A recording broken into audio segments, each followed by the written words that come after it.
Good morning and welcome back to the Social Stack 66-Day Challenge. Get started in social media. I'm Amy Stack and today is day 20 of our challenge. Today I'm going to help you learn what type of content is your top performing content on your Facebook business page. Before I do that, if this is your first time here and you want to learn more about marketing and social media for your real estate business, start now by subscribing to my channel by clicking that red subscribe button and then choosing to click that bell icon so that you don't miss a thing. Let's get started. Today, we're going to concentrate on your post insights. So we talked about a couple of other different insights the past couple of days, and today we really want to dig into those post insights to see what is performing well. And we're going to look at the overview and then insights on specifically posts that include photos, videos, or links. So to get started, we're going right back to that left-hand column and hitting Insights again. And if you are on that classic page view, you'll just click Insights at your top bar and it should bring you into a screen like this.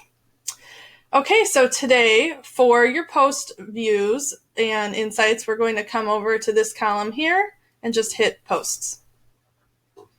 Wait for that to load. All right. So again, right at the top, you can see we have a few different things we can toggle between. We've got when are your fans online? That's, important to know. This will help you figure out when you should be posting. Mine, you can see there's not a huge difference in the days of the week. So Friday and Saturday are a little lower than the other days, but still it's pretty even across the board. So if you had days that, Sunday and Tuesday were really high, that's when you're going to want to post your more engaging content so that you can get more people to start clicking and liking and interacting with it. Then you can see just below the bar chart, there's a line graph here that shows the times that they're most interactive. So you can see my most activity is going to be between 6 a.m. and about 7 p.m. And that makes sense. People either aren't up yet or they're getting ready for the day or winding down from the day. So some pages you'll see more spikes throughout the day. Typically, you'll see a spike right around the morning when people are getting up, they're checking social media, and then around lunchtime, so maybe between 11 or noon and 2, 3, depending on what people's schedules are, and if your presence is local, obviously it'll be a tighter window because the time is the same for everybody. If you have people in different time zones, this is going to change a little bit because 1 o'clock here could be 2 or noon somewhere else. So this just shows you when people are online. So that's not necessarily on your page, but that's when they're on Facebook and interacting and poking around. Then we can click on post types. So you can see, again, we have our key here. So our reach, our clicks, and reactions. You can see my video has the highest engagement right now, followed close second by links. Now you can see that my links actually have more post clicks than my videos. Well, that's because there's a link in it, right? So they want to click on it to see more. And then my photos, and then just a status. You can see I've only done one status that doesn't include any media. So this will always be low for me because, I think I've only done one. This is showing me that I had one engagement. I don't like to post anything on social media that doesn't have some sort of content other than text to go with it. So that's why that's always going to be pretty low for me. But this is also a reason why you don't want to do that, because you can see how much less engagement it has and such a smaller reach. Only 31 was the average reach, 31 people on anything that didn't have any sort of photo link or video with it, whereas my average reach is much higher for these other ones. So here, this just goes to show that as I've said before, that in the world of content, video is king. You can see that those are the top performing posts. So if you can do a video, that is going to be your best option. Now, Facebook does read, here's a little pro tip for you. Facebook does count animated imagery as a video as well. So if you use something like Canva and you make an image and then you animate it or you add a video element to it, it does count that as video. So that gets a lot more engagement for you as well. All right, and then you can also see, if you're interested, top posts from pages you watch. So this is something I haven't shown you, but you can watch pages in your insights. It's on that overview page all the way at the bottom. So here's a couple of pages I watch, and then I can see what their top performing posts are right here. So today we should really focus on our fans and our post types, because we want to see what's working for our demographic here, our target market. So that's the overview of the posts. So you can see for my page, I'm pretty consistent on what days my people are online. And then I know I want to have my posts between 6 and 7, 6 a.m. and 7 p.m. to get that most engagement and get it in front of the most eyes. So below this, we can see all of our posts. And I said I would show you the difference between photos, links, and videos. So this is a overview of each of these posts, and you can see my type right here. So these are all video posts, these are photo posts, and this is the link post. So if I want to see how this specific post did, I can obviously see here it reached 696 people. I had 17 post clicks and 18 reactions. If I want to see more about that post, I just click on that blue link there, and I can see exactly what the post was. And I can see I had 10 likes, 1 was on the post, and 9 were on shares. So what that means is that the original post received 1 like, but you can see right here there were 8 shares. So that could be me sharing it to other pages, or it could be other people sharing my post because they thought it was intriguing and that other people would like it too. So 9 of my 10 shares came from, 9 of my 10 likes came from somebody liking it on a post that was shared out. It wasn't on the original post. So that's what that means here. Excuse me. You can see there weren't any comments on this particular post, but then, like I mentioned, there were 8 shares from the original post. So that's what on post means. On shares means that if somebody shared it, one of these 8, so your original post had 8 shares. That's what this means here. It was 8 shares total. 8 of them came from the original post. If this was 7 and this was 1, this would say 7 shares were on the original post and 1 was on a share of the post, meaning if you shared my post and then your friend shared your post that you shared that was already mine. That's what this line is here. And then we have our post clicks, so that means 17 people clicked on the actual post. And 8 of them were for links and 9 were other. And you're probably wondering what other is. What could they click on if it wasn't the link? If you hover over it, it'll tell you right here. It's saying that they're clicking on something like the page title or clicks to see more. So you can see in my post here, this is my page title. So somebody could have clicked on that, or they could have clicked this button that says see more here that shows the rest of the post. So that's what those 9 other clicks are right there. I don't have any negative feedback, which is great. But that's it. That's all the insights for this one specific post. You can see the overall people reach in post engagement. So this is the breakdown of all of that right here. So that's what a link shows you. Let's go ahead and click on one of these that has a photo. So this is considered a photo post. There is a link in it, but my highlighted item was the image. So again, you can see all the likes.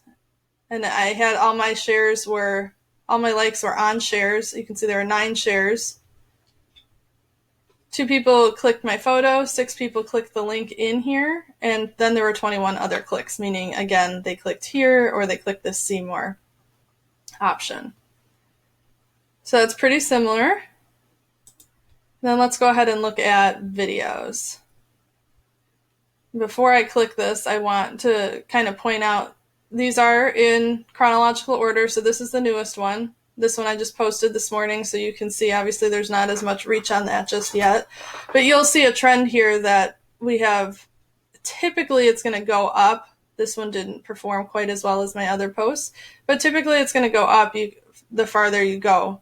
So this one we had 600, 679, 814, 1,000, and that's because these posts have been out there longer, so they've had more of a chance to get in front of people. Okay, so let's go ahead and click on a video. Let's do this guy here and see what the insights are for videos. Oops. All right, so this screen looks a little bit different. And the reason for that is because you probably have more questions about videos. You know, how long did they watch it? Stuff like that. So you can see there are a total of 118 views on this video. And you can see a total of 3-second video views for this video. Facebook counts a view as 3 seconds. If somebody's on watching your video for at least 3 seconds, they count it as a view. That's what that's saying. So I had 118 people view this video for 3 seconds. And if you can't remember what it is, you hit play, it'll show it there for you. So this is an example that I had mentioned before, that this was an image that I animated. So this isn't actually video content like you're watching right now, but it shows up as a video, and as people are scrolling through Facebook, that's a lot more engaging because it's moving. So they slow down and they click on it, they look at it, they're interested to see what it is, it catches their attention. For this video, I don't have any 1-minute video views, but my video is not a minute long, so that would be why. If you are posting a longer video, this will bring you insights on how many people are watching for longer than 1 minute. You can see I have some 85 people that watched it for 10 seconds or more. The average watch time was 5 seconds, and you can see when I click on it here, it's actually only a 5-second video. So these are people that watched it at least twice. Okay. Then we can click on that retention here. And this one being, you know, such a short video it doesn't have any ups and downs because people just watch the whole thing. So if you don't have a longer video, this will actually show you how long. So you'll see ebbs and flows, some peaks and valleys here of how long people are watching. So when they drop off and stop watching, maybe it'll flatline and it'll pick up a little bit again. So that's a great way to see what parts of your videos are more interesting to other people. And then audience engagement. So this is going back kind of what we were seeing on those other insights. So you can see that there were 3 post engagements, meaning somebody liked, or they were all, I'm sorry, 13, not 3. They were all, I had 5 likes from shares and then 8 shares. So 8 and 5 is 13. So this information is just in a little bit of a different spot on the videos because Facebook thinks that you're going to want to see the stats on how your video performed first, but this is not lost to you. You still can see exactly how many shares and interactions and comments came on your video posts. And that's all of it. So that's how you can see all the details for your different posts. And if you can't remember exactly what it was that you posted, you just click on that button and you get the actual post that you shared. And I mentioned in a couple of our other videos that we saw, for example, on the overview. Let me go back to 28 days here. We saw a spike here on July 16th. And let's see, 18th, 9th, 15th. So there's, a few right around the 15th through this 18th, it looks like. Let's go back to posts. And let's go down and see what was happening around then. I announced the challenge and the kickoff of the challenge. So you can see right here, that makes sense. This had a lot of engagement on this post right here. And so this is what kind of kicked that spike off in my overview. So I know that this did really well. And I can tell by clicking on it right here that, look, I had 40 reactions. And this is a good example of what I was sharing earlier. So there were 12 shares on this post. 11 of them were from my page, and 1 was from something that somebody else shared. So 11 shares where somebody came to my page and shared it to either a group or a page, and then 1 person saw it on one of those other places and shared it out from there. So now you can see, as I mentioned the past few days, that I had that spike. So now that I know what day to look for, I can come in to my post breakdown and actually see specifically what post kind of kicked off that spike. So you can see when you have those spikes in engagement, you can come check out the posts and see what was performing well and then replicate it So like I'm not going to announce that I'm starting another 66-day challenge any day soon, but that means I could go check out my other peaks and see what days of my 66-day challenge were performing well, and then I could do more content around that topic as well. So I know that this announcement started well, so people liked the idea of the 66-day challenge, so maybe I'll do another one when this one's done. All right. So we went over a lot of insights in the past few days, but those are the big ones, the best ones, I think, to get you started. So now that you know what all of these are, I want you to let me know what you're most interested in again and why. Do you like knowing the days and times that people are on, or how to read into the specific posts? But that's going to conclude our training for the day. So remember to join me tomorrow for our next challenge. But before, go ahead and like and subscribe, and remember to hit that bell icon so you get a notification when any new videos become available. I'll see you tomorrow.